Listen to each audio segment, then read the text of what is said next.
하나님의 놀라운 은혜와 사랑하심이 오늘도 3일 예배 참석한 저와 여러분 가운데 충만히 있길 축복합니다. 자, 먼저 디모데후서 3장 15절부터 보시겠습니다. 방송실 15절부터예요. 디모데후서 3장 15절부터 17절까지 말씀 보시겠습니다. 우리가 16절, 17절 말씀은 암송하고 있는 말씀인데 특별히 15절부터 말씀을 보셔야 될 것 같아요. 디모데후서 3장 15절, 16절, 17절 찾으셨으면 아멘. 자, 우리 함께 한 목소리 합독할까요? 같이 읽겠습니다. 시작. 또 어려서부터 성경을 알았나니 성경은 능히 너희로 하여금 그리스도 예수 안에 있는 믿음으로 말미암아 구원에 이르는 지혜가 있게 하느니라. 모든 성경은 하나님의 감동으로 된 것으로 교훈과 책망과 바르게 함과 의로 교육하기에 유익하니 이는 하나님의 사람으로 온전하게 하며 모든 선한 일을 행할 능력을 갖추게 하려 함이라. 아멘. 기도하겠습니다. 참 좋으신 하나님 아버지 감사합니다. 오늘도 저희들 3일 예배로 나왔습니다.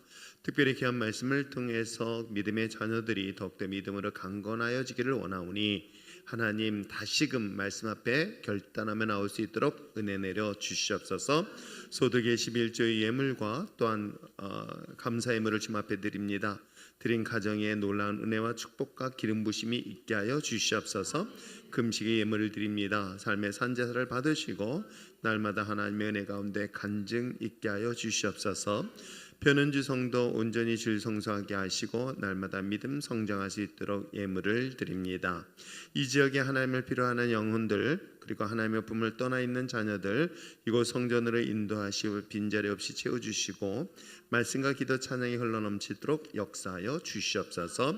건강하여 창조의 목적대로 주를 찬양할 수 있도록 은혜 더하여 주시옵시고 윤서 서윤이를 위하여 1,000번 예물을 드립니다. 체력 가운데 좋아지게 하게 하시고 걷고 뛰며 또한 일상을 보내는 것이 어렵지 아니하도록 은혜 더하여 주시옵소서. 영호 효정을 위한 1,000번 예물을 드립니다. 가정이 평안하게 하게 하시고 최고의 쉼을 얻을 수 있는 곳이 되게 하여 주시옵소서. 날마다 우리의 삶 가운데 주관하시는 주님을 감사하며 믿음의 딸 예물을 드립니다. 드림이 여러 아이들 말씀과 기도로 준비하여 지치지 않도록 체력 더하여 주시옵소서. 셀 예배 가운데 은혜 넘치게 하게 하시고 말씀 기도 무장하여 배가 부흥케 하여 주시옵소서. 주님의 은혜 진리가 충만하게 하심에 감사를 드립니다. 몽골의 다윗의 후손교회 선교 장학 헌금을 드릴 수 있도록 사용하여 주심에 감사를 드리고 교회를 세우는 데 모두 되어질 수 있도록 하나님께서 풍성한 은혜를 허락하게 하여 주시옵소서.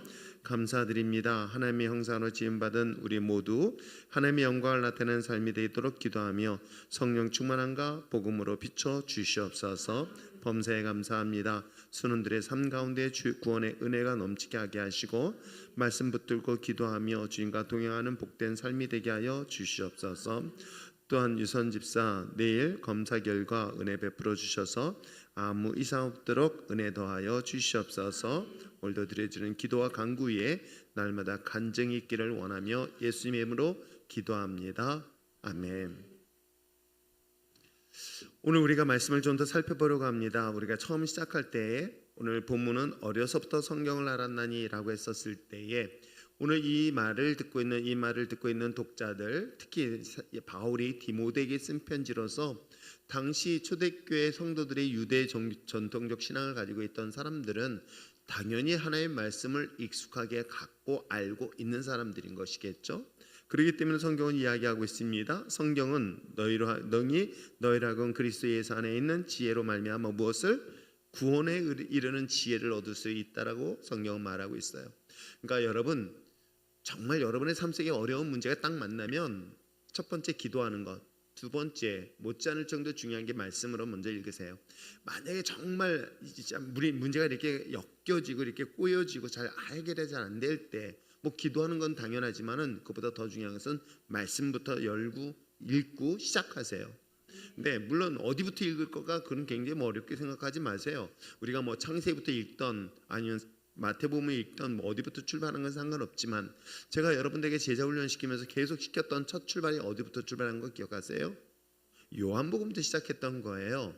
요한복음부터 시작해도 큰 문제 없습니다. 제가 말씀드린 것처럼 요한복음은 창세기 1장에서 창조의 하나님에 대한 이야기를 이 중간에서 다시 한번 걸러내고 이 창조하시는 그 하나님에 대한 이야기가 육신으로 신 예수에 대한 이야기가 마침내 계시록까지 연결되어지기 때문에 요한복음은 그만큼 중요한 책이기도 합니다.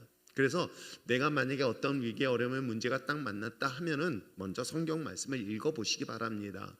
말씀을 읽으면서 삶 속에서 어떤 역사가 일어나는가, 내가 예상하지 못하는 놀라운 일들을 반드시 은혜 가운데 해결될 줄 믿습니다. 이거는 정말 너무나 강조하고 또 강조해도 말 징그럽게 안 듣는데, 물론 제가 이 성경 공부를 시키면서 제자 훈련하고 있지만 개인적으로 목사님 우리 팀이 있는데 아니면 1대1로라도 성경을 좀 가르쳐 줬으면 좋겠습니다. 얼마나 제가 행복해 하겠습니까? 남 얘기하는가 보다. 아무튼 여러분들이 그렇게 말씀을 사모하고 말씀 앞에 설 수 있는 여러분 됐으면 참 좋겠고요. 그래서 오늘 여러분들에게 한 장을 드렸으니까 다음 주까지 꼭 갖고 오시기 바랍니다. 아시겠어요? 그러니까 봉사도 열심히 하고 찬양도 열심히 하고 주방 봉사도 열심히 하는데 말씀 없으면요, 여러분 무너지는 건 쉬워요. 진짜입니다. 그래서 만약에 내가 영적으로 좀 힘들다 싶을 때는 성경 말씀을 먼저 읽으세요. 말씀으로 다시 출발하면은 놀랍게도 회복의 역사 일어나요. 제가 우리 장인어른 중환자실에서 일반 병도였는데 여전히 몸에 많은 걸 이렇게 하고 있거든요. 거기서 어떻게 하고 계실까요? 손발 묶어가지고 저를 보더니 저보고 풀려달라고 막 그냥 몸부림치면서 얘기를 하세요. 그러시면서 나 죽을 거야, 안 먹을 거야 막 그러시더라고요. 근데 잘 드시더라고요 여전히. 그러니까 사람이 죽을 때 되면은 곡기를 끊는 것처럼 영혼이 죽어가는데 아주 굉장히 간단해요. 여러분 스스로가 잘 보시기 바랍니다. 뭐 이것저것 핑계 댈 필요 없어요. 내가 정말 하나님 말씀 안에 서 있는가 보면은 그건 영적 자기 상태예요. 말씀이 내 안에 충만한 상태에 있으면요, 세상의 그 어떤 것도 나에게는 더 이상 문제가 되지 않아요. 다른 거 전혀 핑계 댈 필요 없습니다. 이 중요한 원리를 가지고 오늘 이 시간 2시간 정도를 이야기하려고 합니다. 자, 우리가 성경에 대해서 우리가 GBS를 하고 있지만 이제 공부하는 단계를 좀 살펴보려고 합니다. 자, 한번 볼까요? 성경 공부를 하는 가운데서는 약 4가지 단계로, 이거는 우리가 성경을 충분히 읽고 난 다음에 이제는 그 시간 외의 시간을 가지고 성경을 읽게 묵상하는 시간을 갖는 것이겠죠. 아마 우리 DTS 했던 팀들은 이걸 어느 정도 이해할 것입니다. 자, 한번 볼까요? 성경을 읽는 것도 중요하지만 이해 못지않게 중요한 것은 뭐예요? 성경을 어떻게 공부하느냐는 것이죠. 물론 저와 같이 성경 공부하는 방법도 있고요, 또 질문을 통해서 교수님을 모셔서 공부하는 방법도 있고요. 그러나 성경을 여러분 스스로가 공부하는 것도, 요즘은 아이들 대부분이 또 선생님한테 배우기도 하지만 스스로가 공부하는 아이들이 있지 않습니까? 그것처럼 공부를 또 성경 말씀을 통해 스스로 공부하는 방법도 있습니다. 자, 나아가 배운 것을 어떻게 삶 가운데 적용하느냐, 이것 또한 중요한 것이겠죠. 하나님의 말씀을 공부하는 것만큼 중요한 것은 내 삶에서 어떻게 적용할 것인가. 무작정 성경 66권을 읽어간다고 성경에 기록된 내용이나 교훈들을 자동적으로 습득하는 것은 아닙니다. 그런데 여러분 조심할 것은 기본이 여기서 또 출발하기 때문에 시작하는 거예요. 그러니까 이걸 주술로 하진 않지만 성경을 전혀 읽지 않았던 우리들에게 있어서 가장 기본을 쌓기 위해서 지금은 여러분들에게 성경을 읽히는 훈련을 시키고 있는 거예요. 그리고 그 읽히는 훈련이 어느 정도 되어지면은 그 다음에 그 말씀을 이제 서서히 좀 더 깊이 있게 보는 단계를 말하고 있는 것입니다. 그래서 이런 효과적인 공부를 위해서는 4가지 단계가 필요한데, 첫째는 뭐예요? 관찰이라고 표현합니다. 자, 관찰. 제가 설교하는 설교자들한테도 이런 얘기를 참 많이 하는데, 이 설교의 본문을 보면서 이게 어떤 내용인가, 무엇을 말씀하시는가 라는 것을 먼저 성경 말씀을 통해서 봐야 되는 것이겠죠. 자, 한번 읽어보겠습니다. 시작.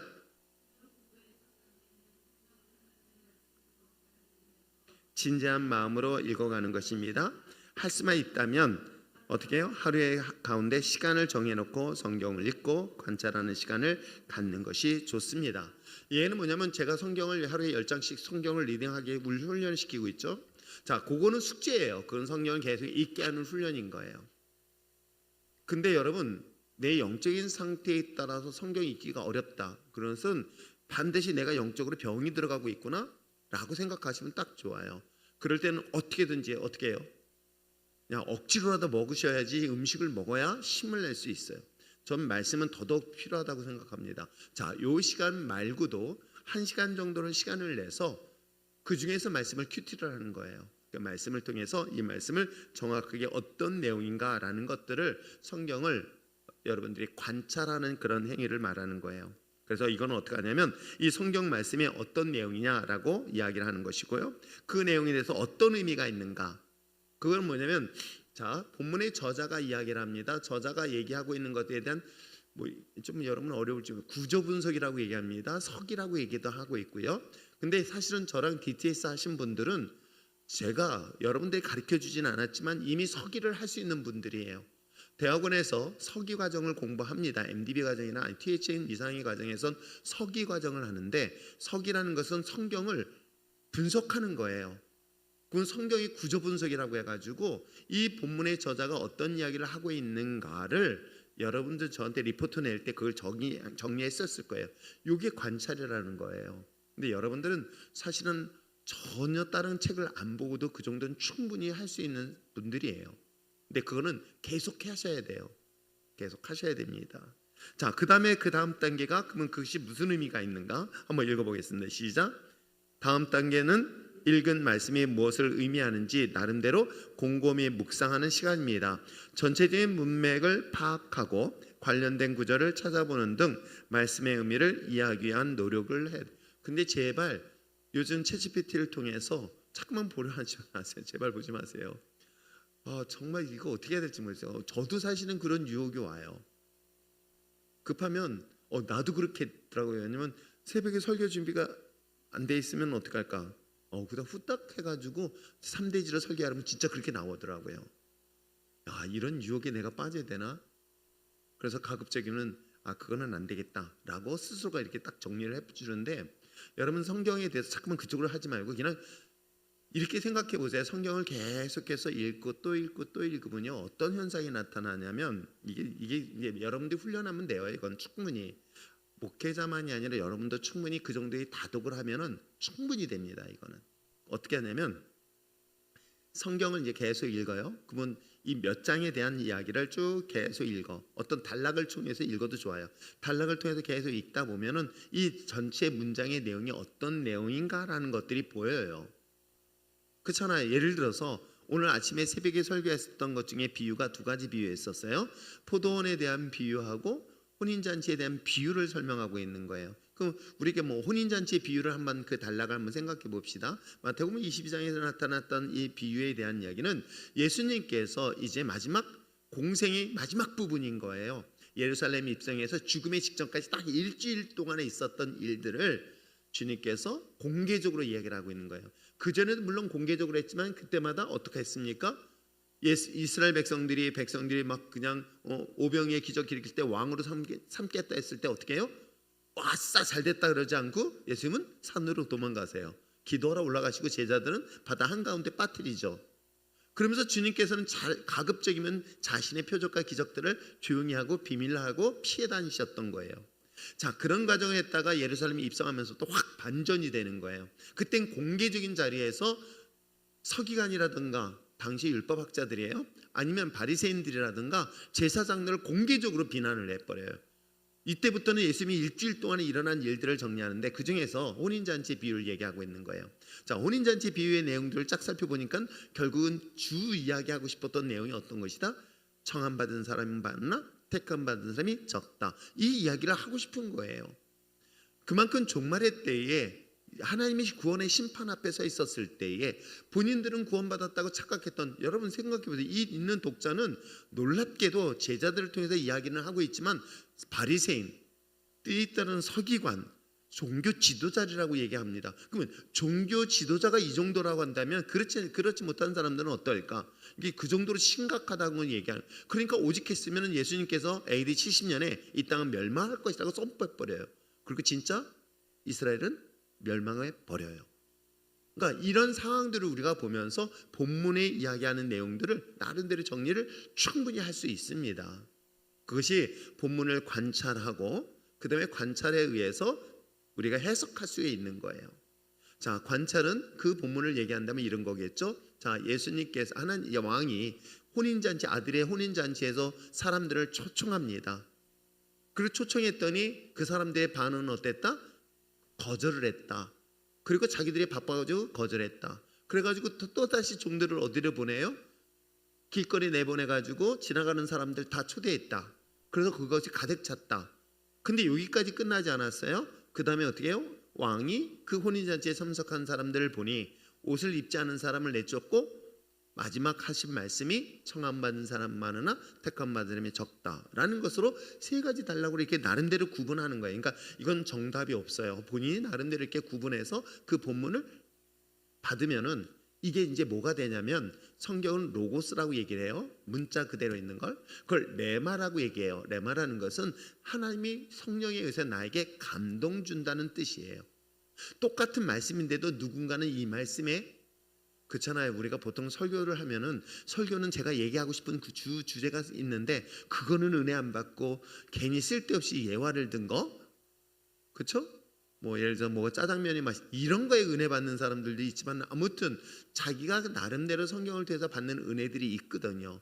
요것을 이제 찾아내는 것들이 바로 레마, 즉 하나님의 내게 감동 준 말씀을 찾는 바로 이 훈련을 지금 말하고 있는 거예요. 그러려면 본문을 정확하게 관찰을 하고 그에 대한 의미를 해석하고, 자, 의미를 해석했다면 그게 그 다음에 뭐예요? 그 다음에 그 말씀이 나하고는 어떤 관계가 있는가? 한번 읽어보겠습니다. 시작. 읽은 말씀이 이해되기 시작하면 그 가운데 구체적으로 나에게 주시는 말씀이 있는지 찾아보는 과정이 필요합니다. 자신에게 해당되는 말씀을 깨달아야, 그럼요, 그 말씀을 통해서 그래서 이 말씀을 통해서 이게 내게 주신 말씀인 거예요. 그걸 여러분들이 계속해서 짧은 문장을 한 30분 동안만 해도 좋고요, 1시간 정도만 해도 충분합니다. 이걸 계속해서 묵상한 것들을 정리하다 보면 그 말씀이 내게 크게 감동이 되어지는 말씀들이 있어요. 여러 문장 중에서 4개. 그러니까 이걸 여러분들이 하나님이 내게 주신 말씀이라 생각하고, 왜냐하면 성경은 하나님의 말씀이니까 그 말씀이라 생각하고 그 말씀에 대한 감동을 내가 받으려고 자꾸만 이 말씀 속에 깊이 들어가다 보면 어느 순간인가 처음에는 그것이 어설플 수 있는데 그것이 계속해서 나에게 감동으로 다가올 때가 있어요. 그거를 메모를 해요. 그걸 밑줄 쫙 꺼놔요. 밑줄을 쫙 꺼놓으면 오늘 이게 내게 주신 말씀이다. 이해하시겠어요? 자, 그러고 난 다음에 그거 어쩌라고 해요. 어쩌라고. 저는 설교를 항상 준비하면서 그래서 어쩌라고 라는 말을 항상 잘 써요. 어쩌라는 게 뭐죠? 그럼 어떻게 하려고? 이 말씀은 내가 감동을 받았어. 그러면 내가 어떻게 할래? 그게 바로 나의 삶의 적용점을 얘기하는 거예요. 자, 마지막 부분 한번 읽어볼까요? 시작.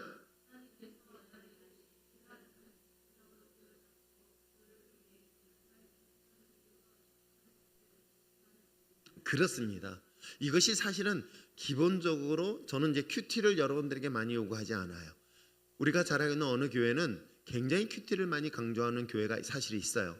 근데 저는 큐티보다는 먼저 여러분에게 기초를 좀 더 닦아놔야 되겠다. 즉 성경 말씀을 많이 읽고 많이 이 안에 담고 나면 그 다음부터는 단계가 바로 2단계인 거예요.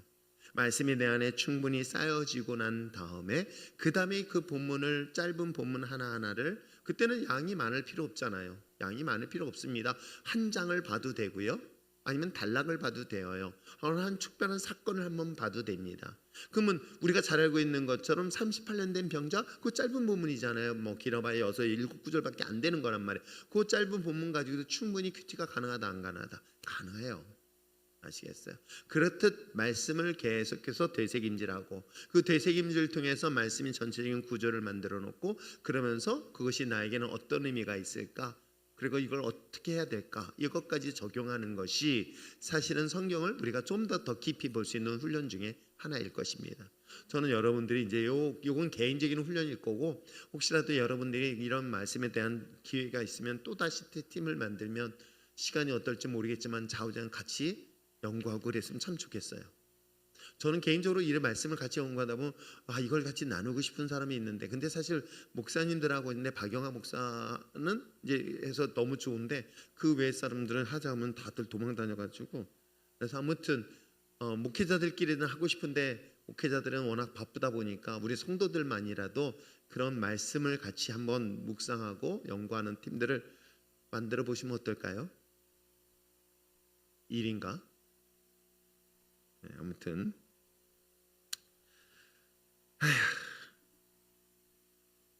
내가 무슨 벽에다 말하는 것 같아요, 기분에.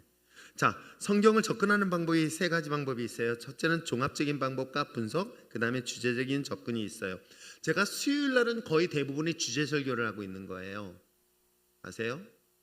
이스라엘 역사를 또 한 번 정리하는데 이것도 일주일에 한 번씩 하다 보니까 이게 연결이 안 돼요. 그냥 한 번에 집중적으로 했으면 좋겠는데 아무튼 이런 것들이에요. 자, 종합적 접근 읽겠습니다. 시작.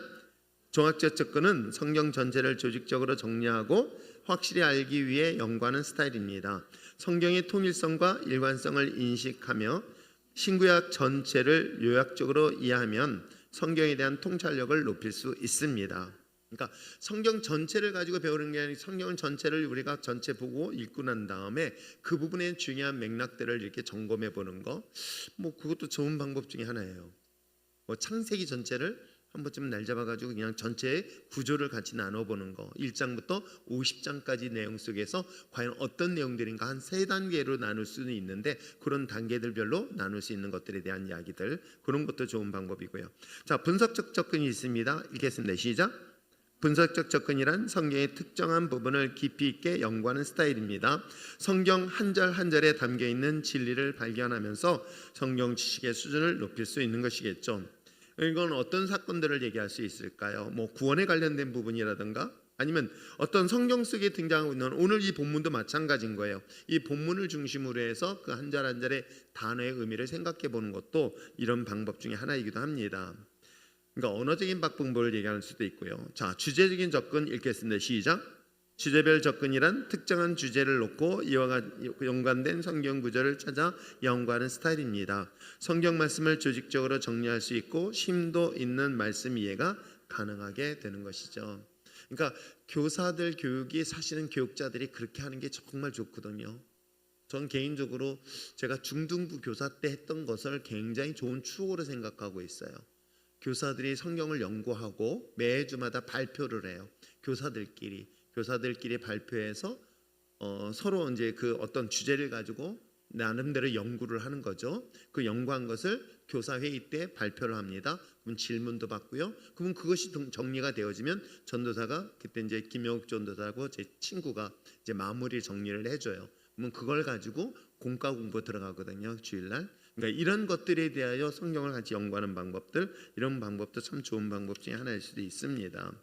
자, 바람직한 성경 연구를 위해 어느 한 스타일만 고집하기보다는 이 세 가지 스타일, 종합적인 것고 분석적인 것이고 주제별로 이렇게 정리하는 것, 이 모든 걸 활용하는 것이 좋고요. 세 가지 스타일의 서로 조화와 균형을 이루는 것 또한 중요합니다. 그 밖에도 성경을 연구하는 방법으로는 이 다음에 이야기 나오고 있어요. 그러니까 요절, 장 또는 책별로 접근하는 방법들이 있습니다. 제가 여러분들에게 이야기하고 있는 것 중에 뭐 예를 들어서 뭐 성찬식에 관련된 부분, 성례전에 대한 부분들, 또 교회사에 대한 부분들, 또 예를 들어서 우리가 5개의 제사에 대한 부분도 기억 하나도 안 하겠지만 뭐 놓고 가는데 뭐 내가 뭐라고 하겠냐. 그런데 아무튼 좌우지간 그런 주제별로 제가 여러분들에게 강의를 하고 있잖아요. 그렇죠? 이번에는 예배에 대한 부분들을 성경에서 찾아가지고 여러분들하고 정리해드린 거예요. 아, 예배가 왜 이런 부분에 대한 중요함이 여기에 있구나. 기도도 마찬가지인 거예요. 그래서 기도는 다른 거 기도하지 말고 어떤 분들은 기도를 잘 못하겠다 하면은 파장형 기도, 그죠? 그 정도만 딱 기억하면 돼요. 파장형 기도라는 건 뭐예요? 나부터 점점 넓어가는 기도. 그랬더니 아까 어떤 분이 그러더라고. 아, 전에는 기도하는데 너무 짧았는데 하다 보니까 이렇게 조금씩 내으니까 좀 늘어난. 맞아요. 그게 파장형 기도거든요. 나를 위해서 기도합니다. 그다음 내 옆에 있는 가족들을 위해서 기도합니다. 친구들을 위해서 기도합니다. 그러다 순장을 위해서 기도합니다. 그러다 목장을 위해서 기도하고요. 그렇게 성도들을 위해서 기도합니다. 맨 마지막에 누구를 위해서? 그러니까 목사님까지 가지면 힘들어가지고 거기까지 안 가잖아요. 그러니까 제가 아픈 거예요. 아시겠어요? 그럴 때는 어떻게 한다? 거꾸로 기도하는 방법이다. 어떻게 해요? 나라와 민족을 위해서, 그 다음에 교회를 위해서, 목사님을 위해서, 교육자를 위해서, 이제 밖에서부터 안으로 들어오는 기도 방법이 있어요. 그러니까 기도 방법은 그렇게 하면은요, 자기 기도는 또 나중에 못 해요. 왜? 그 정도로 체력이 안 되니까. 근데 놀라운 시를 경험해요. 그게 사람이 지혜예요. 기도도 지혜가 있어야죠. 하나님 마음에 감동을 주지. 여러분 생각해 보세요. 똑같은 아들이 요구하는데 누구는 지혜롭게 요구하는 애가 있는가 하면 누구는 뭐예요? 맞으면서 꼭 맞는 애가 있어요. 잘 모르겠어요? 그러니까 하나님과 똑같아요. 누구는 기도 응답이 되게 쉽다 그래요. 그래서 누구는 기도를 했는데 자그마치 15,000번, 5만 번의 기도를 응답받는 사람이 있단 말이에요. 자, 그렇게 응답받았던 기도 내용을 잘 보세요. 내가 차가 있는데 이 차를 말고 다른 차로 바꿔주세요. 차 이번에 사고 났는데 1,000만 원 들었대요. 뭐 이거 얘기한 게 아니라 딴 사람도 놓고 기도하는 거예요. 어려운 이웃을 놓고 기도하는 거예요. 자기 문제 아니라 다른 사람을 놓고 기도하는데 그 기도가 하나님의 마음에 감동을 되다 보니까 하나님께서 그 기도 속에 응답을 하시더라는 거예요. 그러면 여러분 그러니까 내가 지금 사업장이 어려워. 진짜 어려워. 그럴 땐 어떻게 기도하면 좋을까요? 하나님 이 사업장 어려워요. 하나님 이걸 해결해 주세요라고 기도할까? 그럴 때는 그 기도 딱 내려놔 버려요. 딱 내려놔 버리고 그래 하나님 내 기도는 하나님이 하실 거잖아. 그때 남을 위해서 기도하자. 그래서 주보를 찾아봐요. 한 50명을 찾아. 그리고 50명 이름을 불러가면서 기도해봐요. 한 사람 한 사람 불러가면서 울면서도 기도해보세요. 근데 내 기도는 안 하는데 하나님 내 기도는 이미 하나님이 역사하세요. 이걸 경험해보라는 거예요. 아시겠어요? 자, 아무튼 그런 주제의 공부를 하고 있습니다. 자, 이는 말 그대로 성경의 특정한 책들 또는 요절, 장을 중심으로 해서 성경을 공부하는 방법들인데 제가 그거는 어떻게 주로 중심을 하냐면 이번에 뭐 아이들 선교를 갈 때 로마서를 가지고 말씀 같이 공부한다든가 아니면 요한복음을 가지고 등등의 어떤 책별로 공부를 하기 위해서 가서 이제 같이 공부를 하거나 이번에 태국 갔었을 때는 중요한 주제 특별히 구원에 대한 문제를 가지고 집중적으로 정리를 한 적이 있거든요. 그렇듯이 그런 어떤 특별한 주제를 가지고 설명하는데 자 복음서 또는 바울 서신서 그리고 소선지서 대선지서 같은 유용한 책들 그래서 왕의 이야기가 바로 그런 이야기인 거예요. 왕과 선지자들의 이야기들 그리고 창세기 또는 출애굽기 그 다음에 이사야서 그 다음에 사도행전 그 다음에 고린도전서에 대한 이야기 로마서 이와 같이 신앙생활에서의 중요한 성경의 부분들을 대상으로 시리즈로 공부하는 것도 있습니다. 그런데 사실은 이렇게 전문적으로 하는 것보다는 일단은 성경 전체를 보는 훈련을 이것도 안 하는데 이것만 보면 어떡하겠습니까? 아시겠어요? 또 한 번은 또 어떤 분은 그러더라고요. 아니면 이거라도 하라고 그러는데 모르겠어요. 이걸 안 하면 이거보다 성경 먼저 읽으십시오. 뭐 그건 제가 무조건 강조합니다. 자, 연대기로 접근하는 방법이 있어요. 이거 연대기 성경책이 있는데 한번 읽어보겠습니다. 시작. 연대별 성경 공부는 창세기 천지창조부터 시작하여 구원의 역사가 어떻게 이루어지는가를 시대적 순서에 따라 공부하는 방법입니다. 연대기적 접근은 특히 역사적 전후관계를 파악하는 데 도움을 주며 성경 전체를 통일성 있게 이해하는 데 적합하지요. 그래서 이런 부분에 대한 관심이 있는 분들은 또 여러분들이 좀 모아서 같이 해도 좋고요. 연대별로 공부해 보는 것도 재미있기는 있어요. 이장로님이 또 공부하는 걸 좋아하시니까 중심으로 해서 앞에서 고개 끄덕끄덕이고 있어요. 자, 두 번째는 인물을 중심으로 하는 접근이 있겠습니다. 시작. 성경 속에 나타난 인물들의 삶을 공부하면 인생의 교훈을 얻게 됩니다. 또한 그들의 삶 속에서 역사하시는 하나님을 만나게 됩니다. 인물별 접근은 흥미와 재미, 의미를 주기 때문에 주일학교, 새신자를 위한 성경 공부도 효과적이기도 하죠. 우리가 뭐 대표적인 게 다윗과 사울 뭐 이런 두 가지 인물, 두 사람의 인물에 대한 비교, 그죠? 아니면 사무엘과 누구를 엘리와 비교해 볼 수 있는 거. 이거는 정말 한 사람은 혈통적으로 제사장이에요. 근데 사무엘은 혈통적으로 제사장이 될 수 있는 사람이 아닌 거예요. 근데 놀랍게도 그 시대는 사사시대란 말이에요. 사사시대. 그러면 엘리도 제사장이면서 동시에 뭐예요? 사사란 말이에요. 근데 사무엘도 사사로서 중요한 역할을 하는 역사적인 아주 중요한 터닝 포인트 역할을 한다. 이런 인물의 중심을 보면서 연구를 해보는 것도 굉장히 신앙적으로는 도움이 되어요. 아시겠어요? 그것도 좋고요. 자, 귀납식 접근은 있습니다. 이거는 우리나라가 사실 이거는 이론적으로 그런데 우리가 귀납식에 대해서 오늘도 성경 공부를 하는데 예를 들어 당신이 은사에 대한 얘기를 공부했습니다. 자, 은사에 대해서 뭐 몇 장절 나오는 건 다 답을 썼어요. 자, 그러면 뭐라고 질문했냐면, 그러면 당신은 어떤 은사를 갖고 있으며 무엇을 원합니까? 라고 했더니 답을 안 썼어요. 왜요? 장절이 없잖아. 성경 어디에도 찾아보니까 없는 거야. 자기 생각을 묻는 거거든. 이 귀납식은요, 귀납식은 너의 생각이 어떠냐고 묻는 질문인 거예요. 그러니까 답을 얘기하는 게 아니라 너의 생각은, 너의 해석은 라고 질문하는 건데, 우리는 그렇게 안 배웠잖아요. 그래서 제가 성경 공부하면서 제일 많이 듣는 게 뭔지 아세요? 응? 맞아요? 이 소리. 자기가 말해놓고 맞아요 틀려요 소리를 너무 많이 들어. 왜냐면 그렇게 배웠거든. 이게 맞고 틀림에 대한 공부를 하다 보니까 자기가 말하면서도 눈치를 봐. 왜냐면 목사님이 눈에 따라서 이 말 잘못했다 잘했다 이걸 조금은 보더라고요. 그 자기 생각을 충분히 해석할 수 있는 것도 있거든요. 근데 놀랍게도요, 성경은요, 제가 이 DTS 시켜볼 때 제가 여러 번 되게 표현 안 했지만 진짜 내가 생각하지 못한 부분들을 정리해서 이야기할 때는요, 솔직한 이유로 그냥 깜짝깜짝 놀래요. 아세요? 그리고 그 자료를 사실 잘 보관하고 있어가지고요, 교수님들한테 보이면서 자랑해요. 사실은 우리 성도들이 이 정도 수준이야 라고. 아세요? 그런데 아직까지 아닌 것 같아. 어떤 때는 그렇게 좋을 때도 있고 그렇지 않은 때가 까맣까맣 있는데, 아무튼 성경을 보면서 성경에 대한 해석을 하는 것, 그러니까 성경이 너의 생각을 물어볼 때가 있단 말이에요. 이게 귀납식 접근 방법이거든요. 그러니까 연역식 방법은 어떻게 해요?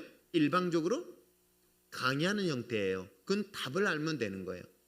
근데 귀납식은 아니에요. 그런데 네 생각은 어떠니? 라고 질문하는 거예요. 그런 방법의 성경 공부인 거예요. 한번 읽어보겠습니다. 시작. 하나의 사실을 통해서 일반적 결론을 얻으며 성경 본문 자체만을 가지고 말씀을 해석하는 방법입니다. 무리하게 끼워 맞추지 않아도 본문을 자세히 읽고 그 말씀에 귀를 기울이면 본문 스스로가 해석을 제공해 주는 방법이에요. 그러니까 성경을 내가 스스로가 해석하는 방법이에요. 그러니까 정답을 갖다 놓고 목사님이 이렇게 가르쳤으니까 이게 아니라, 성경을 보면서, 제가 여러분 성경을 보면서 저도 제가 제 신앙에게 사실은 이게 그래서 조심스러워요. 이게 해석이 너무 자의적 해석이래 가지고 혹시라도 이게 또 문제가 되지 않을까라는 조심스러움이 있어요, 사실은. 근데 성경 공부할 때는 그런 얘기를 자연스럽게 툭툭 던지거든요. 예를 들어서 왜 인간의 성적 타락은 인류의 최초의 타락일 게 아니라 마지막 타락과 연관된다. 왜냐면 선악을 위한 나무 실과는 선과 악에 대한 기준이거든요. 선과 악의 기준을 우리가 나무 열매도 이름이 그랬잖아요. 그 많은 이름 중에서 복숭아, 그것도 무슨 복숭아? 만도복숭아, 천도복숭아는 있으니까 그보다 단수가 높아야 되나? 만도복숭아. 뭐 그러면은 좀 더 좀 신비롭게 느껴지지 않나요? 그런데 해필이면 선악을 한 나무 실과일까? 근데 놀랍게도 선악을 기준으로 삼는 게 하나님의 절대적 기준에서 인간의 기준으로 바꿔버리는 거예요. 근데 그 선악에 대한 기준이 뭘로부터 시작해요? 너무 놀라운 것은 아담과 하와의 하는 행위를 보면 알 수가 있는 거예요. 근데 그래서 어떤 분하고 이것도 논쟁됐었는데, 이거 뭐 굳이 이것 가지고 시비 걸 것 같아서 말은 잘 안 하지만, 그것이 뭐예요? 성에 대한 부분인 거예요. 이것 때문에 결국은 인간이 성에 대해서 그 기준을 임의로 잡아버렸네. 그것 때문에 이것이 성경 속에 말하고 있는 최초의 범죄, 그런 내용들을 내가 해석했다고. 이 나이에 이제 누가 이 연륜에 이제 누가 나한테 시비 걸겠냐마는, 그렇듯 성경을 보면서 여러분들이 그렇게 해석하는 것들이 의외로 되게 많아요. 이런 것들을 우리가 잘 알고 있는 것처럼 강도 만난 자에 대한 이웃에 대한 것도 우리가 일반적으로, 저도 그렇게 오랫동안 들었던 얘기들. 강도 만났으면 우리는 그래 이웃 사람들을 사랑해야 돼, 구제해야 돼, 막 그래. 그래서 선교도 그런 방법을 해요. NGO 방법으로. 그래서 그들에게 먹을 양식 주고 그야말로 필요한 집도 줘주고 교회도 줘주고 막 그러거든요. 근데 사실은 그 내용이 아니거든요. 그 내용이 어디 그렇게 나와 있어요? 여러분, 이웃이 누구냐라는 것을 물어볼 때 그 이유는 예수밖에 없는 거예요. 그러니까 예수님을 사랑하고 난 다음에 그 사랑하는 마음을 가지고 하라는 거예요. 그래서 예수님처럼 하라는 거예요. 예수님처럼. 근데 예수님은 어떻게 하셨어요? 물론 예수님께서 물고기 2마리 보리떡 5개 가지고 그야말로 그들에게 필요한 양식도 주셨어요. 근데 궁극적인 건 뭐예요? 그 사람의 영혼을, 생명을 살리는 일이었던 거예요. 그 생명을 살리기 위해서 예수님 뭐 하셨어요? 뭐 했대? 십자가 죽으셨잖아요. 그게 우리가 해야 될 일인 거예요. 이웃을 사랑하는 게 그거였구나. 그걸 할 수가 없잖아요. 이게 주님의 십자가의 길이고요. 그것이 이웃 사랑하는 것이라고 얘기하고 있는 거예요. 그러니까 이웃 사랑하니까 그 사람이 불쌍하다고 그걸 얘기하죠. 여러분, 불쌍한 거는 그 사람이 형편 때문에 불쌍하다고 생각하지 마세요. 그 사람이 가난하기 때문에 불쌍하다고 절대 생각하지 마세요. 그 사람이 죽어서 지옥 가는 게 불쌍하게 생각하세요. 예수님이 그것 때문에 이 땅에 오신 거잖아요. 예수님이 왜 우셨어요? 왜 예수님께서 사람들 보면서 우신 거는 사실 딱 두 번이에요. 누구 때문에? 나사렛 죽음 때문에요. 두 번째는 예루살렘 입성하면서요. 예수님이 딱 두 번 우셨어요. 근데 왜 나사렛을 보면서 그 사람의 죽음 때는 아니에요. 죽음이라는 그 의미 속에서 영원한 죽음에 대한 안타까운 마음을 주님 보셨을 거예요. 왜? 인간의 죽음은 끝이에요. 더 이상 기회가 없단 말이에요. 구원을 받을 수 있는 유일한 그 길은 딱 한 번밖에 없는 거예요. 그렇기 때문에 예수님께서 그들을 바라보면서 우셨던 것은 바로 십자가 죽음 앞에 서 있는 그들을 알지 못하기 때문에, 그래서 심판 앞에 서 있는 그들을 보면서 안타까운 마음을 가졌거든요. 그럼 우리가 정말 십자가의 길을 간다는 게 뭔데? 이웃 사랑하는 게 뭔데요? 그들에게 필요한 것, 그것보다 더 중요한 그 사람의 영혼을 위해서 내가 대신 십자가의 길을 갈 수 있는 것. 그거 말고 또 뭐가 있겠어요? 그게 바로 주님의 십자가를 따르는 제자의 삶이라고 했죠. 그래서 제가 우리가 요한복음에서 살펴보지만 예수님을 만나고 예수님을 믿으면 어떻게 된다? 예수님을 따르고 제자가 되는 거예요. 예수님의 삶을 따라가게 되는 거예요. 두 번째는 어떻게 한다? 전하게 된다. 이 두 가지밖에 할 수가 없어요. 이게 우리가 그리스도인으로서 변화된 삶의 기본적인 모습이다. 아시겠습니까? 자, 이런 것들이 성경 전체를 통해서 해석할 수 있는 부분들이에요. 자, 성경 공부의 마지막 부분 한번 볼까요? 도구 읽겠습니다. 시작. 사실상 성경에서 사용하는 용어나 필체는 쉬운 표현들이 아닙니다. 성경 공부에 도움을 받기 위해 다음과 같은 도구를 활용하는 것 또한 좋습니다. 주의할 점은 어떤 것도 성경 그 자체보다 우선순위를 대어서는 안 된다는 사실입니다. 그렇죠? 뭐 여러 가지 등등이 있어요. 그런데 사실은 성경 말씀을 가지고 출발하는 게 제일 좋고요. 그 다음에 또 하나, 새 번역을 주로 중심으로 보시는 게 좋아요. 새 번역은 그래도 원문, 그러니까 히브리 헬라어의 원문의 해석을 좀 더 가깝게 했어요. 그래서 차 교수님에 대한 해석을 주로 보면은 주로 그 내용이 바로 새 번역을 중심으로 하여 말씀을 하세요. 물론 원어의 해석이 빠져 있는 것 또한 그대로 되어 있는 게 새 번역이거든요. 그러니까 쉬운 성경보다는 새 번역이 오히려 성경을 정확하게 해석할 수 있는 방법 중에 하나이기도 합니다. 그 정도만 참고해도 충분해요. 거기다 만약에 조금 더 영어가 되시는 분들은 영어 성경 중에서 우리가 잘 알고 있는 NIV 같은 경우는 쉬운 성경 쪽에 해당되어지고 킹 제임스 버전이라든가 좀 더 있는 그런 성경들을 참고해서 보시면 좋고요. 그러니까 성경은 성경으로만 봐도 사실은 참 좋아요. 그리고 이해가 안 되는 부분들을 밑줄 쫙 끄고 어떻게 해요? 질문하면 되잖아요. 질문하면 돼요. 그랬더니 누가 그러더라. 몰라서 모르는 걸 물어보시라고요. 그리고 저희는 어찌됐거나 성경 공부를 해서 그 자리에서 질문할 수 있는 기회가 많이 있잖아요. 그러니까 성경을 보면서 성경에 대해서 저는 우리 교회가 다른 쓸데없는 말보다 그냥 말씀을 가지고 말씀 앞에서 말씀으로 서로 받은 은혜들을 나눴으면 참 좋겠다. 아시겠어요? 그것이 제 교회가 있는 바람인 것을 잊지 마시길 바랍니다. 자, 뒷부분은 다음 주에 할 거니까 버리고 가세요.